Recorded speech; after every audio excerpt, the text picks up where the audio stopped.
Yeah, I thought so too. Because I think to go through a whole season, to go through, you know, challenges and go other girls' dreams like my own and Melissa Reyes and girls that were so close to actually having their dream come true of being in the dolls and really wanting it, and then her winning it, and then just kind of like throwing it in our faces because she didn't even want it. It was kind of like, what are you doing? And I mean, if she did it because of her baby, then I would totally have respect for her and I'd say, okay, you know what, I respect that. You want to be a mother, we get it. You were confused at the time, you were young, you made a mistake, cool, whatever. Problem is that I found out that she left because she wanted to go solo, Yeah. which made a big question mark on everybody's forehead. Like, are you serious? So we just handed you this incredible opportunity, and here you are just throwing it back thinking, oh, well, I'm even better than that. I can go off and do my own thing. But then come look, has anyone heard from her? No. Has anyone heard anything from Ava? Nothing. I've heard nothing. I mean, if you guys hear anything, let me know. But I haven't heard one thing, so I think it was really dumb on her part. And now if she wants to prove me wrong and actually come out with something in a year or whenever, then more power to her. But I haven't heard anything. When fans did find out that she was not part of the dolls, they were very upset and very mad because you and Melissa could have joined the Pussycat Dolls and you guys would have stayed there and not throw a great opportunity like that away. And we appreciate that. I know Melissa appreciates. I haven't talked to her, but I know that she would appreciate that just as much as I do because it was everybody out there that was actually supporting us and having faith in us and saying, you know, we want them to be in the group or we want them to do something or something to where it kind of motivated us to even want to pursue this career even more. But it is a shame. It's really just a shame that two girls really wanted it and this other girl that won just kind of threw it away. Yeah, that's very unfortunate, but Very unfortunate because I know that if either of us, Melissa or myself, made it into the dolls, we would have worked very hard. We would have worked the same thing that I did with the Paradiso Girls, but the dolls sold 7 million albums before they did the show. So I mean that's even harder to go into. So I mean it's definitely improving yourself and really working it out. So it's just a shame. yes. And just think of it, she could have been on the Doll Domination CD singing by now. Absolutely, and that's what I'm saying. I feel like it was just a waste. Yes. It was a waste. She's an idiot for just throwing that away. Yeah. I mean, I wish her the best, and I really hope something happens for her because she is very talented. You know, she's a great stage performer. but I mean, I guess we'll wait and see what happens. Yeah. What label are you signed to? I am signed to Interscope Records. Interscope? Interscope. Who the head of is Jimmy Iovine, right? Jimmy Iovine is my boss. And that's the only executive producer you've worked with? He is, how would I think about it? I mean, he's kind of a founder, creator. He's like the main guy to go to. He's got the team that he gathers up for us, but no matter what, he's the ultimate. He's the guy that makes the final decision of everything. Okay. So and he's our main guy. I mean, everybody else tends to have like, you know, somebody else they found them. Like Robin, she runs the Pussycat Dolls. Yes. But Jimmy runs us. Okay. So it was not Robin who created the Paradiso Girls. Robin definitely had a lot to do with the Paradiso Girls and, you know, ideas and concepts. But I think Jimmy definitely went to her because she has such a success with the Pussycat Dolls. And to look at her and get her opinion on things because she was there since day one with them. And when you go through one girl group, I think it's kind of one of those things where all the mistakes that you made, you can learn from them for the next girl group. Yeah. Because I mean, everybody says, oh, another girl group, or oh, another boy group. I mean, but the funny thing is, pop music kind of needs that. Yeah. And I don't see them really going anywhere. And it just kind of you just have to make sure that the next one that comes out is even better than the last one.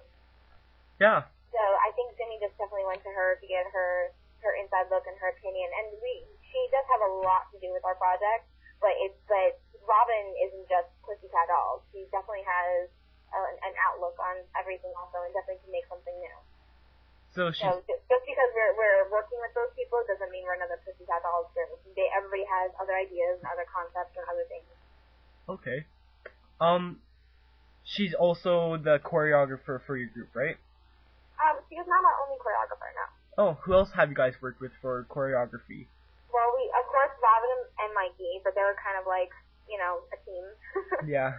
So, Robin and Mikey, but then we've worked with a choreographer named Miguel, who is definitely extremely talented. He was on a show on Bravo, actually. I can't remember the name of it right now off the top of my head, but he's extremely talented. And if everybody was to go on YouTube, they could see in one of his dance classes, he's actually doing a routine to one of our songs. Oh, he is? Yeah, to Down. Oh, Down? Yeah. He's doing the whole song? Not the whole song, only the beginning of it. So it's a little snippet. Oh, I'm gonna have to check that out then.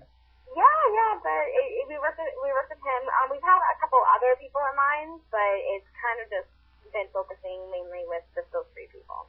Okay. Carmit has left the Pussycat Dolls. What do you think about that? To tell you the truth, I really don't know why. So I just don't even know how to answer a question or anything. Cause I mean, I don't know what it was for. Like, I knew that Asia left because she wanted to go solo. I don't know why Carmit left, so I really don't have any response to that. Okay. When did you first find out that you were a fan of the Pussycat Dolls? When did I find out? Yeah. Actually, the first time I heard them was when they did a song called Sway. Yes, their first single. Yeah, that was their first single. Yeah. Everybody thinks Don't Show was their first single, but it actually wasn't. But when I first heard Sway, and I was like, oh, I like that. But only because it goes back to me liking Motown and liking Etta James and Billie Holiday and Frank Sinatra, to where I kind of like that sound. So I liked it, but then when Don't You came out, I was like, whoa, that's a big 360. Yeah. I didn't expect them to come out with that, and I was like, oh, but cool, and then I started getting more into them. And then I was just a fan. Okay. Their song called Bottle Pop. Do you know it? Yes, Fernando Garibay did it. Yeah. That is a huge song, and lots of people like that song. Would your group have songs like that on your album?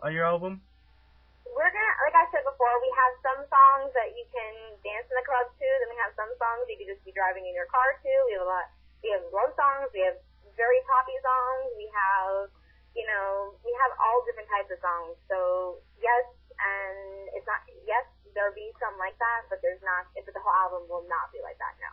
Okay, and of course you have your ballads and all that. Pardon me? And of course you would have your ballads. I believe we only have about two. Two ballads? Yes. And I think I may know what one is. What? Just Friends.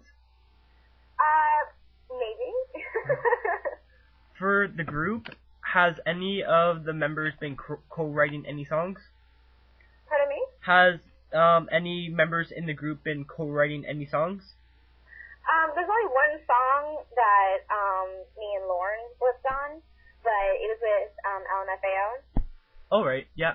Yeah, we helped them out with it, and we were all sitting there in the room, and we were writing it together and coming up with different melodies or lines or anything. And it was actually a lot of fun. That was actually one of the first times that any of the producers said, hey, you guys want to write some? And we were like, yes. So we jumped right in there, and we're like, yes, okay, let's do this, let's do that, let's do this. Because every other producer would kind of just say, oh, okay, well, here's our song, and it's kind of like, oh, okay, it's done already. Just put your vocals on it? Right, and then we would record it, and we'd sing it, and, we'd make it our own, of course. But LMFAO just decided to go in there and write a whole new song at that very moment with the music and the lyrics and everything. So it was really exciting. I love working like that. Okay. We were in the studio for 24 hours, almost. 24 hours straight? Yeah,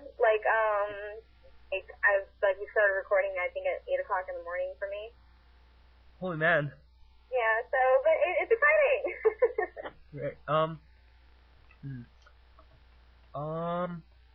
Robin Anton went on MOD. Do you know what MOD is? That's Music on Demand. Yeah. She went on there a couple days ago and mentioned that she will be doing a new group. Do you know anything about that? Was it the TV show, or was she talking about us? She was talking about doing a new group.